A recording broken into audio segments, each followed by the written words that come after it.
Aujourd'hui, on passe en revue les films apocalyptiques de 2026, aussi bien les sorties récentes que les plus attendues. C'est parti. Here it's just us.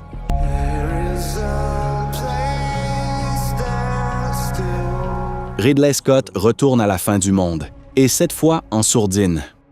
Une grippe a rayé l'humanité de la carte, et un ancien pilote traîne ses journées dans le hangar d'un aérodrome abandonné, tournant le long du périmètre à bord d'un petit avion jaune qui a connu de meilleurs jours. À ses côtés, un ex-militaire taciturne avec qui il partage 3 règles simples. Connaît le terrain, ne fait confiance à personne.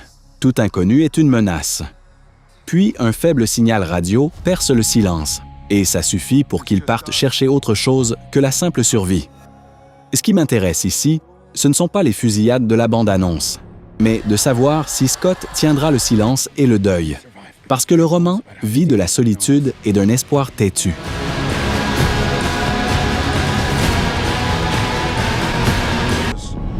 But out there, it's kill or be killed.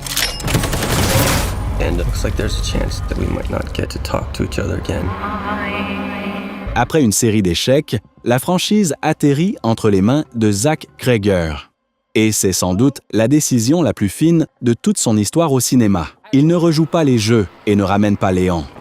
Il invente sa propre histoire autour d'un simple livreur qui bascule dans la nuit de Raccoon City par un angle qu'on n'a jamais vu. Pas de saut dans le temps ni de chapitres alambiqués. Juste un homme qui descend de plus en plus profond en enfer, exactement comme le joueur au pistolet qui compte ses dernières balles. Les projections test parlent d'une sorte de cauchemar façon Mad Max Fury Road. Et venant de l'homme derrière Barbarian et Weapons, j'y crois volontiers. I just wanted you to know.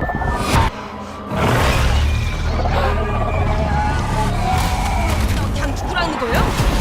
아직 안 늦었어. 내가 갈게 있으니 빨리 얘기 좀 해봐. 알고 있어요. Yeon Sang-ho, celui qui nous avait offert le dernier train pour Busan, revient aux zombies et ces infectés forment désormais un essaim. Ce que l'un apprend, tous le savent, et le même coup ne les tue pas 2 fois.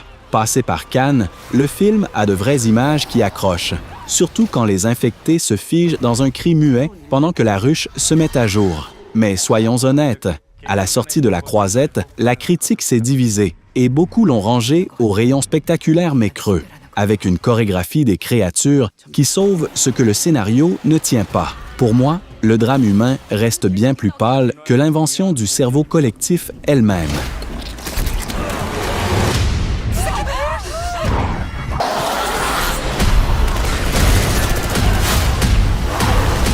We may have diseases and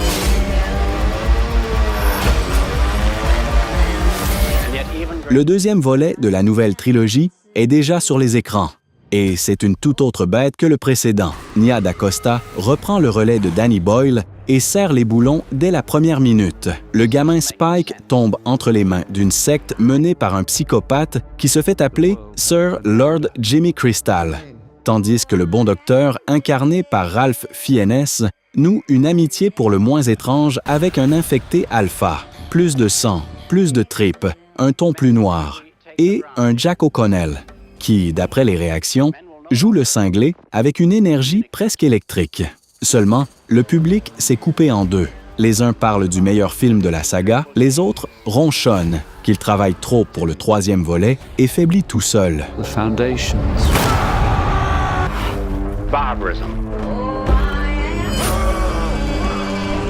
Everyone looks so lost. We gotta go!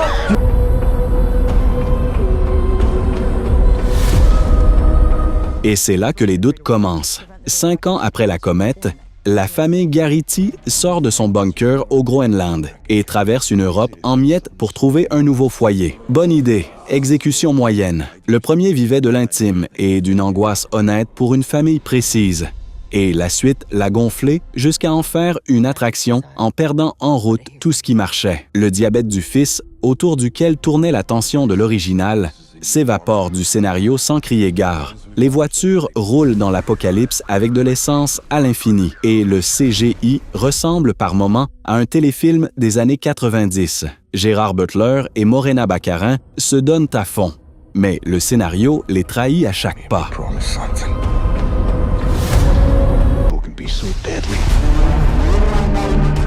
Where are we? Not yet understand. It's not.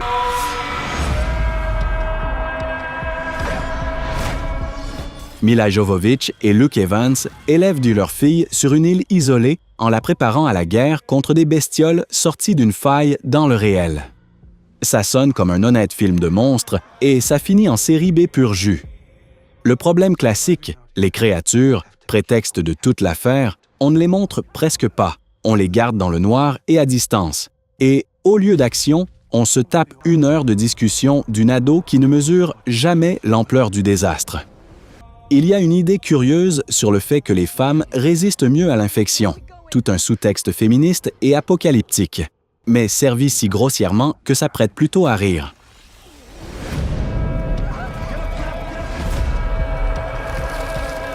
Awful things happening up north.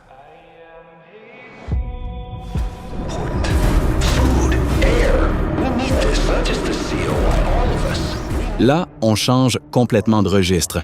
Et celui-là me plaît bien. Le YouTuber Markiplier a écrit, réalisé, produit et interprété son premier film tiré d'un jeu indé culte, avec son propre argent, et il a transformé un budget minuscule en carton. Le monde a été ravagé par un événement baptisé la douce extase. Les étoiles et les planètes disparaissent tout bonnement, et les rares survivants s'entassent sur des stations et des vaisseaux. On enferme un condamné dans un sous-marin rouillé, on lui soude l'écoutille et on l'envoie explorer un océan de sang sur une lune morte, où il ne distingue quoi que ce soit qu'à travers une caméra pourrie.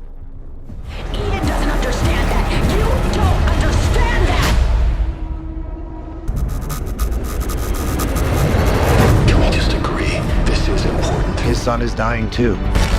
If we're gonna save our planet, we have to learn how to communicate. I put the knot in astronaut. I've never done anything. I've never done a space. Sur le papier, c'est la fin du monde pure et dure. Le soleil s'éteint, la Terre file vers l'extinction. Et la seule carte à jouer est un prof de lycée qu'on catapulte seul à près de 12 années-lumière de chez lui. Ryan Gosling joue cet homme qui se réveille sans mémoire à bord d'un vaisseau et comprend peu à peu dans quoi il s'est embarqué, avec pour grande surprise un extraterrestre qu'il surnomme Rocky et avec qui il apprend à communiquer en partant vraiment de zéro. Lord et Miller ont sorti un film étonnamment chaleureux et vif, là où il était facile de sombrer dans le glauque. Et le carton au box-office est mérité.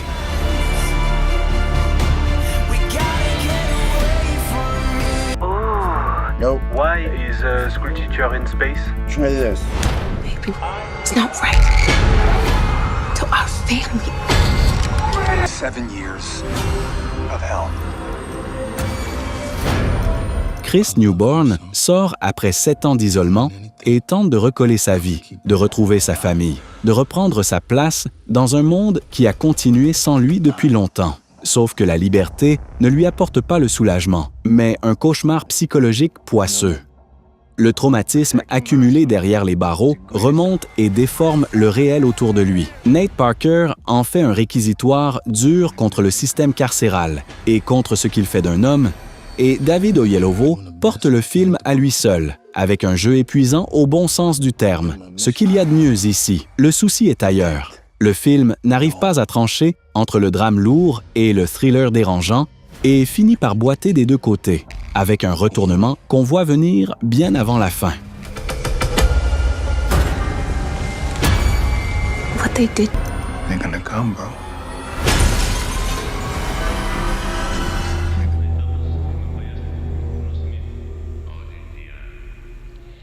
Kane Parsons, 20 ans, a porté au cinéma son hit d'horreur YouTube et a fait exploser le box-office avec un budget ridicule, des centaines de millions récoltés et le statut de phénomène à 24 de l'année. Une thérapeute part à la recherche d'un patient disparu et bascule dans un labyrinthe sans fin de pièces jaunes, au-delà du réel, où l'espace et la logique se tordent. C'est tourné avec soin, dans de vrais décors de 9000 mètres carrés, et ça se sent. Cette sensation poisseuse du mauvais endroit appuie pour de vrai. Une précision pour notre thème, on est plus près de l'horreur liminale sur l'envers du réel que de l'apocalypse classique. Il n'y a pas de fin du monde à proprement parler.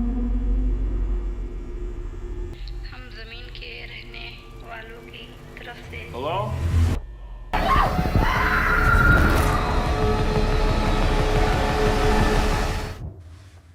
It's nothing. Legendary gangster Meyer Lansky stashed his missing 300 million. Are you guys seeing this? Une bande d'explorateurs urbains qui se font appeler les Creepers vit pour les directs viraux et se faufile là où aucune personne sensée ne mettrait les pieds. Leur prochaine cascade, filmée en live depuis un hôtel abandonné du New Jersey. Un lieu au passé mafieux trouble, hanté de légendes de fantômes et d'une rumeur de 300 millions cachés qui les attire comme un aimant. Pendant qu'ils repoussent des concurrents aussi cupides qu'eux, quelque chose venu de l'autre côté se met à les traquer depuis l'ombre. Le mélange d'urbex et d'horreur promet du nerf, mais à l'écran ça sort mou et étonnamment inoffensif. La créature, quand on finit par la montrer, déçoit, et le voisin de palier fait plus peur que la bestiole. A powerful secret has been shared with me. What must be done must be done. Your blood is a fountain of youth. She has an extremely rare blood type. The kind of Ali, 16 ans et adoptée, se bat depuis toujours contre une maladie mystérieuse, à coups de poignées de cachet et sans presque jamais quitter le manoir familial. Jusqu'au jour où elle tombe sur la sale vérité. Ses parents adoptifs, un couple richissime issu de la biotech, se servent de son sang comme matière première pour les expériences obscures de leur boîte. Et plus elle creuse, plus il devient clair qu'il lui faudra fuir non seulement le labo, mais sa propre famille. Les scénaristes d'Unsane reviennent sur le terrain de la paranoïa et du cannibalisme d'entreprise, avec David Dastmalchian et Ashley Greene en parents monstrueux et charmants. Is everything okay, sweetheart? Everything to protect you.